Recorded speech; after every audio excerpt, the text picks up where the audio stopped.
আগামী ম্যাচে সিরিজ জেতার মিশনে মাঠে নামবে বাংলাদেশ। অস্ট্রেলিয়ার বিপক্ষে ড্র করলে সিরিজ জিতবে টাইগাররা। তবে প্রথম ম্যাচে বড় জয়ে আরো এক জয় পেতে আত্মবিশ্বাসী শান্তরা। সেক্ষেত্রে এই ম্যাচে একাদশে ফেরার জন্য প্রস্তুত বাঁহাতি পেসার শরীফুল ইসলাম। তবে সেই পরিবর্তন কি হবে একাদশে, নাকি আগের দলের ওপরে রাখবে ভরসা, সেই প্রশ্নের উত্তর খোঁজার চেষ্টা প্রতিবেদনা। কয়দিন খেলতে পারবে বাংলাদেশ? লড়াই করতে পারবে তো, নাকি অজিদের বোলারদের সামনে উড়ে যাবে দুই দিনেই? এমন সব প্রশ্নের উত্তর খুঁজতেই মাঠে নেমেছিল সিমন্সের দল।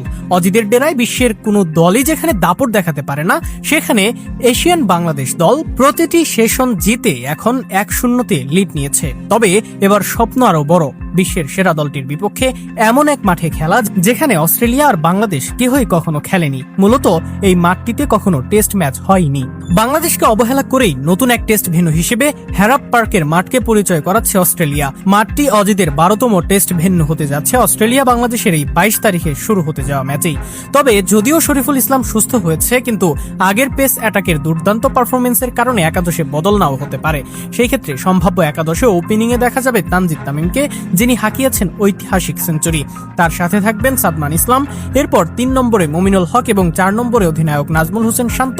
দুজনেই দুর্দান্ত ব্যাট করেছেন অজিদের বিপক্ষে। এরপর অভিজ্ঞ মুশফিকুর রহিম খেলবেন নিজের ক্যারিয়ারের শেষ দিকে আরো এক সোনালী অধ্যায় যুক্ত করতে।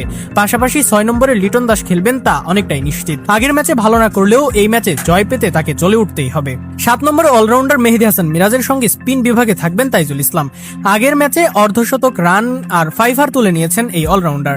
তাইজুলেও মন্দ করেননি দ্বিতীয় ইনিংসে। পেস আক্রমণে তাসকিন আহমেদ ও হাসান মাহমুদের সঙ্গে তৃতীয় পেসার হিসেবে এবাদত হোসেনকেই দেখা যেতে পারে।